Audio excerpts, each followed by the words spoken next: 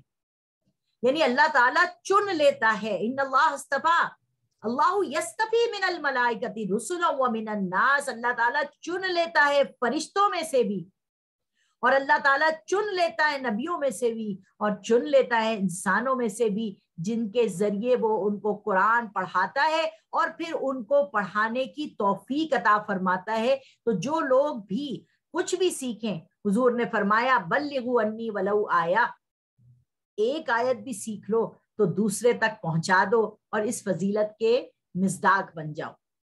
5واں، مسلم شریف کی حدیث ہے، قرآن مجید پڑھنے پڑھانے والوں پر اللہ تعالیٰ سکینت نازل فرماتے ہیں، اور اللہ تعالیٰ ان لوگوں کا ذکر فرشتوں کے سامنے کرتے ہیں. کیوں کرتے ہیں اللہ تبارک و تعالیٰ فرشتوں کے سامنے؟ کیونکہ جب اللہ تعالیٰ نے آدم علیہ السلام کو بنا رہے تھے نا، تو فرشتوں نے اللہ تعالیٰ سے پوچھا تھا وَنَحْنُ نُسَبِّحُ بِحَمْدِكَ وَنُقَدِّسُ لَكَ، اے اللہ ہم تیری پاکی بیان کر رہے ہیں، تیری تقدیس بیان کر رہے ہیں، تو یہ انسان کو کیوں پیدا کر رہا ہے؟ اللہ ہم ہیں نا. اللہ تعالیٰ نے فرشتوں کو جواب دیا تھا انی اعلم ما لا تعلمون، مجھے پتا ہے تمہیں نہیں پتا.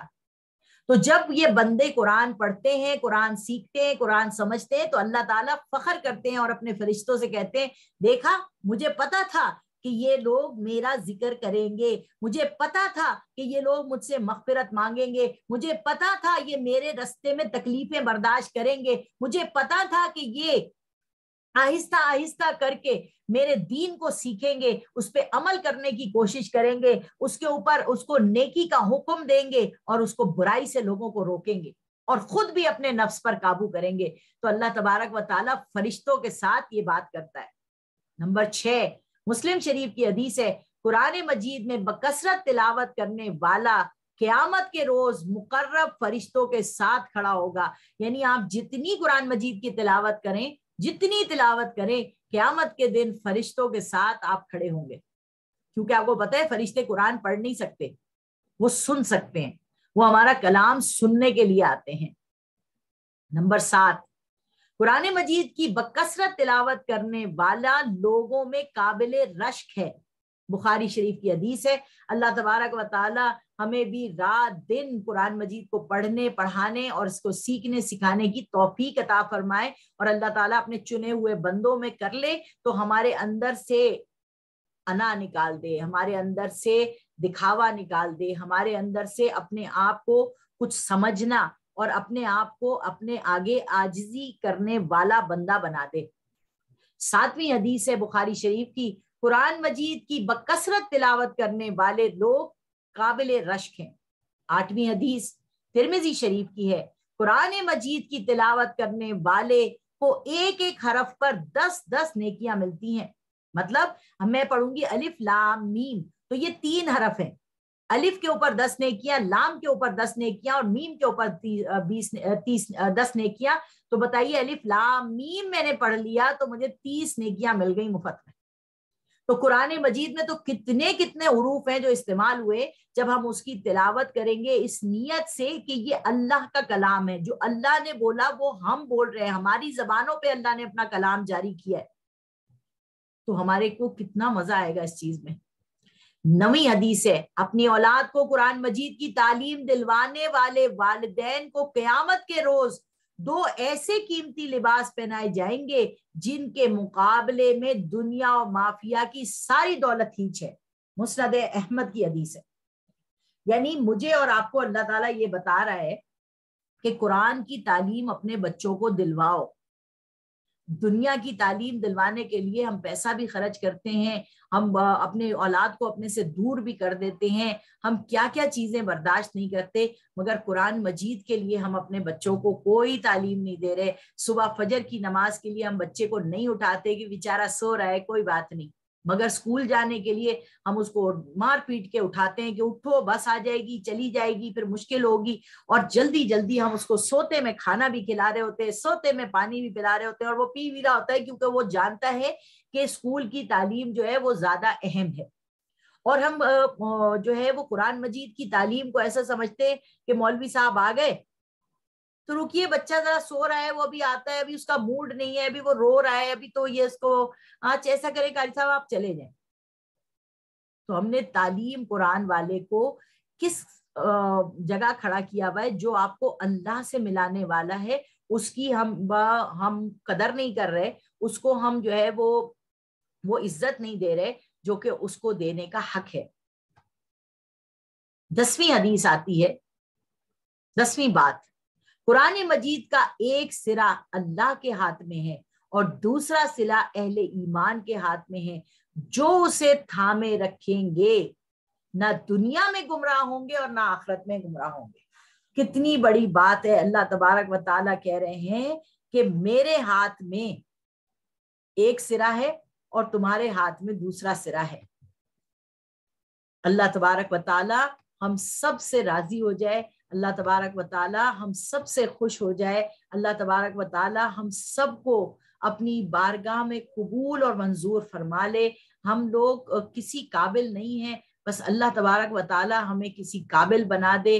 یہ آپ کو یاد ہوگا کہ میں نے آپ کو بتایا تھا کہ ہمیں قرآن مجید کی جو تلاوت کرنی چاہیے وہ چاند کے حساب سے کرنی چاہیے، اور ہم چاند کے حساب سے جب قرآن کو پڑھیں گے اور سمجھیں گے اور سیکھنے کی کوشش کریں گے تو ہم جو ہیں وہ اللہ تبارک و تعالیٰ سے قریب آ سکیں گے۔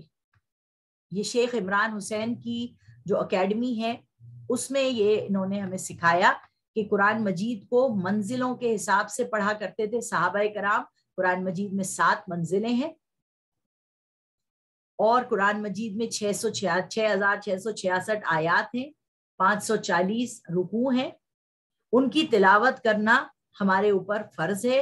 اور اللہ تبارک و تعالیٰ کے نبی صلی اللہ علیہ وسلم نے فرمایا کہ قرآن مجید کی صورتوں کو مت توڑو بلکہ قرآن کو ان کی صورتوں کے لحاظ سے پڑھو۔ تو یہاں پر انہوں نے 30 دن میں قرآن مجید کو مکمل کرنے کے لیے پہلے دن سورۃ البقرہ، دوسرے دن آل عمران، تیسرے دن پوری سورہ نساء، چوتھے دن پوری سورہ مائدہ، 5ویں دن سورۃ الانعام، 6ٹھے دن سورۃ الاعراف، 7ویں دن سورۃ الانفال اور توبہ، 1 ہفتہ مکمل۔ اس طرح 8ویں دن سورۃ الیونس اور ہود، 9ویں دن سورۃ الیوسف پڑھیں آپ مکمل، 10ویں دن سورۃ الابراہیم اور ہجر پڑھنی ہے، 11ویں دن سورۃ النحل ہے، 12ویں دن سورۃ البنی اسرائیل اور سورۃ الکہف ہے، 13ویں دن سورۃ المریم اور سورۃ طٰہٰ، 14ویں دن سورۃ الانبیاء اور سورۃ الحج، 15ویں دن سورۃ المومنون اور سورۃ النور پڑھنی ہے، 16ویں دن سورۃ الفرقان اور سورۃ الشعراء پڑھنی ہے۔ اب دیکھیے چھوٹی چھوٹی صورتیں آنے شروع ہوتی ہیں تو کافی زیادہ صورتیں ہمیں پڑھنی ہے۔ 17ویں دن سورۃ النمل ہے، قصص ہے، عنکبوت ہے، 18ویں دن سورۃ الروم ہے، لقمان ہے، سجدہ ہے، احزاب ہے، 19ویں دن سورۃ السبا ہے، سورۃ الفاطر ہے، سورۃ الیاسین ہے، سورۃ الصافات ہے، 20ویں دن سورۃ الصاد، سورۃ الزمر، سورۃ الغافر ہے، اسی طرح سے 21ویں دن سورۃ الفصلت، سورۃ الشعراء، سورۃ الزخرف، سورۃ الدخان، 22ویں دن سورۃ الجاسیہ ہے، سورۃ الاحقاف ہے، سورہ محمد، سورۃ الفتح، سورۃ الحجرات ہے۔ 23ویں دن جو ہے اور چھوٹی ہوتی چلی جا رہی ہیں صورتیں، تو 23ویں دن سورۃ الزاریات ہے، سورۃ طور ہے، سورۃ النجم ہے، 24ویں دن سورۃ الرحمن، سورۃ الواقعہ، سورۃ الحدید، سورۃ المجادلہ ہے، 25ویں دن سورہ حشر، سورہ ممتحنہ، سورۃ الصف، جمعہ، منافقون، تغابن، طلاق، تحریم سورۃ الملک، سورۃ القلم ہے۔ 26ویں دن سورۃ الحاقہ، سورۃ المعارج، سورہ نوح، سورۃ جن، سورہ مزمل، سورۃ المدثر ہے۔ 27ویں دن سورۃ القیامہ، سورۃ الانسان، سورۃ الدہر بھی کہتے ہیں اسے، سورۃ مرسلات، سورۃ النبا، سورۃ النازیات ہے۔ 28ویں دن اور چھوٹی ہوتی جا رہی ہیں صورتیں، سورہ عبس، تکویر، انفطار، مطففین، انشقاق، بروج، طارق، اعلی، غاشیہ ہے۔ 29ویں دن اور چھوٹی ہوتی چلی جا رہی ہیں صورتیں، سورۃ الفجر، بلد، شمس، لیل، ضحیٰ، سورۃ العلم نشرہ، سورۃ التین، علق، سورۃ القدر۔ اب ایک ایک رکوع پہ صورتیں آ رہی ہیں، 30واں دن ہے، چھوٹی سے چھوٹی صورتیں ہیں، ہم تھک رہے ہیں پڑھ پڑھ کے، سورج چاند جو ہے وہ ڈھلتا چلا جا رہا ہے، چھوٹی چھوٹی صورتیں چلی آ رہی ہیں۔ سورۃ البینہ 30ویں دن، بینہ کا مطلب ہے حق و باطل میں فرق کرنے والا۔ سورۃ الزلزال، عادیات، قاریہ، تکاثر، اثر، ہمزہ، فیل، قریش، ماعون، کوثر، کافرون، نصر، مسد یعنی سورہ لہب، سورۃ الاخلاص اور سورۃ الفلق اور ناس۔ یہ 114 صورتیں ہیں۔ if the month has 29 days rather than 30 days, then the 30th juz should be recited on the 29th day or before restarting the Quran۔ یہاں پر یہ ایک بہت اچھی ترتیب سے بتایا گیا ہے کہ رمضان المبارک میں قرآن نازل ہوا، اس ترتیب سے آپ قرآن مجید کو پڑھنے کی کوشش کریں، اور دین فطرت اکیڈمی کے دروازے کھلے ہوئے ہیں، آپ اپنے قرآن مجید کو صحیح کریں، ہماری ٹیچرز کے ساتھ پڑھیں اور اپنا قرآن سنائیں، تاکہ اگر اس میں کوئی غلطی ہے، کمی بیشی ہے تو اسے ٹھیک کر لیں۔ یہ زندگی ایک مرتبہ ملی ہے، دوبارہ نہیں ملے گی، تو اس زندگی کو ہمیں بہترین زندگی بنانا ہے۔ کل انشاءاللہ تعالی ہم منتخب نصاب کا انٹروڈکشن پڑھیں گے، اور پھر سورۃ العصر پہ ہمارے دروس شروع ہوں گے۔ وآخر دعوانا ان الحمد للہ رب العالمین۔ السلام علیکم ورحمۃ اللہ وبرکاتہ۔